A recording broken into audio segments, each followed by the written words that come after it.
कहां निर्मित करूं, किस जगह पर बनाऊं? बहुत सुंदर प्रसंग, इसको भी समझ लेना।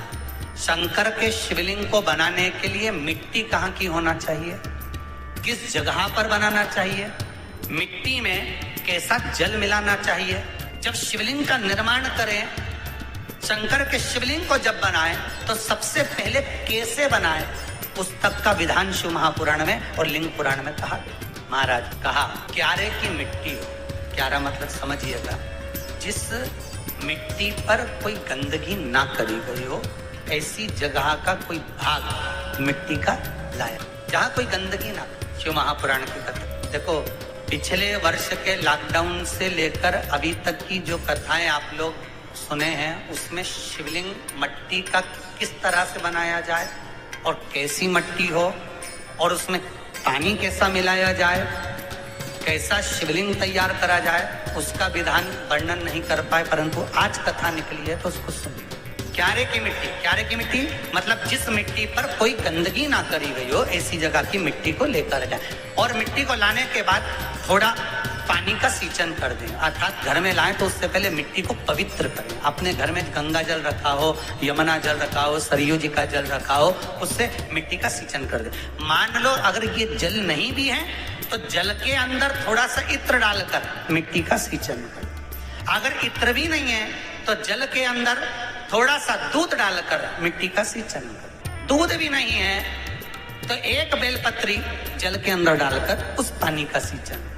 बेलपत्र भी नहीं है, पीपल का पत्ता डालकर उसका सींचन कर दे। पर मिट्टी पर घर में लाते से ही, ये नहीं कि मिट्टी आज लाए और तुमको शिवलिंग कल बनाना है, तो मिट्टी अगर एक दिन पहले लाए हो, 2 दिन पहले लाए हो, 4 दिन पहले लाए हो, तो उसी दिन जल का सींचन होना चाहिए। ये नहीं कि जिस दिन बनाएंगे उस दिन सींचन होगा। मिट्टी पर पानी का छींटा, सींचन भले ज्यादा मत डालो, पर छींटा तो उस दिन लगा देना चाहिए जिस दिन घर में मिट्टी लेकर आए हो।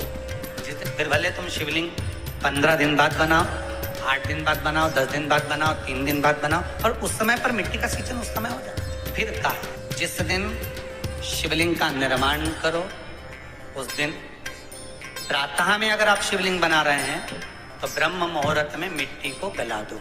किस पानी से गलाना है उसका भी प्रमाण, उसका भी शास्त्र वर्णन कर रहा है। किस जल से गलाया जाए, शिव महापुराण की कथा कहती है अगर आपको आज शिवलिंग का निर्माण करना है, शाम को आप शिवलिंग का निर्माण कर रहे हो, तो अपने पानी का जो मटका होता है, हंडा होता है, रसोई घर में जहां पानी भर कर रखते हो, उसके नजदीक में एक कलश जिसमें अलग से ताजा जल भरा जाए और उस पर प्लेट ढकी हो और उस पर एक चावल का दाना रखा हो, उस जल को लेकर आओ। थोड़ी देर रखा रहे, आधा घंटा, 2 घंटा, 3 घंटा, 15 मिनट, 20 मिनट, पर वो पानी वहां रखा होना चाहिए। रसोई घर में अन्नपूर्णा का निवास होता है, परिंदे के पास पितरों का निवास होता है। अन्नपूर्णा, पित्र सब रसोई घर के भीतर विराजमान होते हैं। शास्त्र कहता है 33 कोटि देवता एक समय के लिए, एक क्षण के लिए हमारे रसोई घर में प्रवेश करते हैं। इसलिए रसोई घर को तुम पूरे घर को स्वच्छ रखो ना रखो, पूरे घर को तुम साफ रखो ना रखो, पर रसोई घर एकदम क्लीन होना चाहिए, साफ होना चाहिए, स्वच्छ होना चाहिए। आज के जमाने में तो खैर गया, पर पहले जब मट्टी के चूल्हे होते थे, जब चूल्हा बंद होता था तो उसको गीला कर कर, गोबर को या पानी में उसको गीला कर कर, एक कपड़े को गीला कर कर पूरे चौके को, रसोई घर को पोंछा जाता था। मिट्टी का होता था वो, तो भी उसको पोता लगाते थे, पोंछते। तो पहला क्रम है पार्थिव शिवलिंग का निर्माण। सावन के महीने में अगर आप शिवलिंग बनाते हैं, सोमवार को शिवलिंग बनाते हैं, तो नियम ध्यान रखिएगा।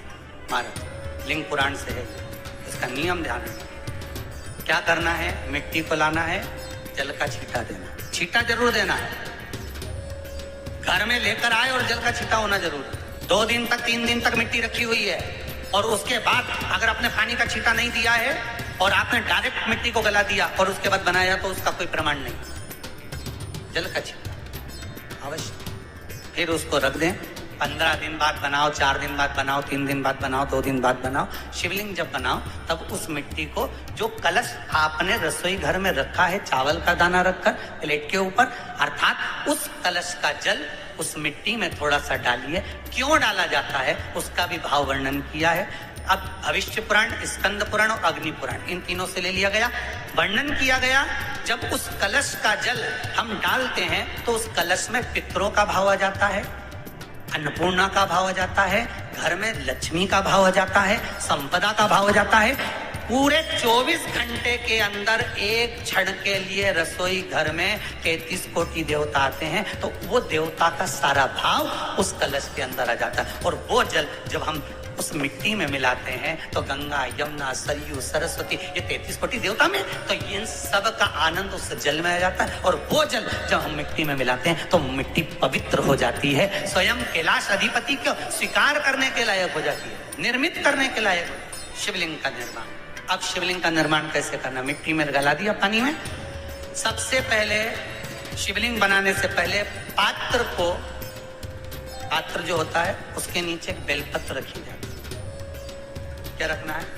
एक बेलपत्र। शंकर को झेलने के लिए कोई साधारण नहीं है पात्र जिसपे झेला जाए।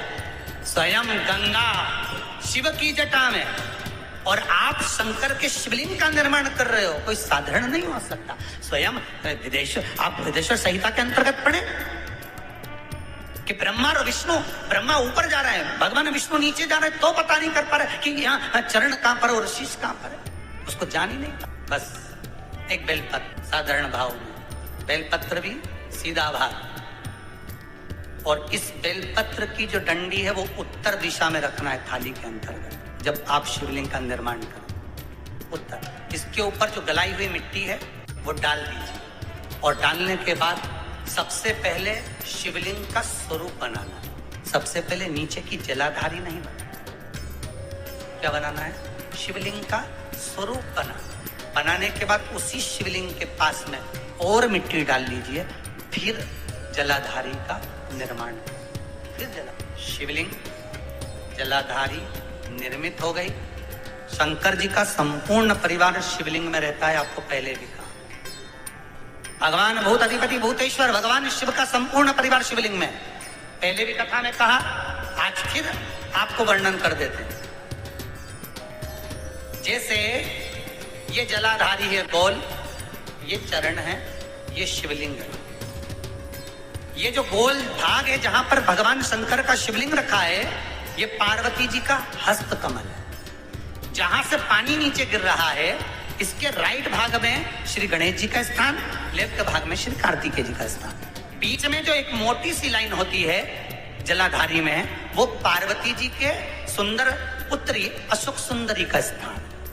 शंकर जी के ऊपर जो तिकोनी रखी रहती है, उसके ऊपर से जो जल बूंद बूंद नीचे गिरता है, ये जो पानी बूंद बूंद नीचे गिरता है, या आप कलश से जल चढ़ाते हो या आप संगीत से जल चढ़ाते हो, तो ये जो पानी गिर रहा है, ये शंकर भगवान की 5 पुत्रियां, जया, विषहरा, शामरी बारी, दोतली और देव, ये शंकर जी की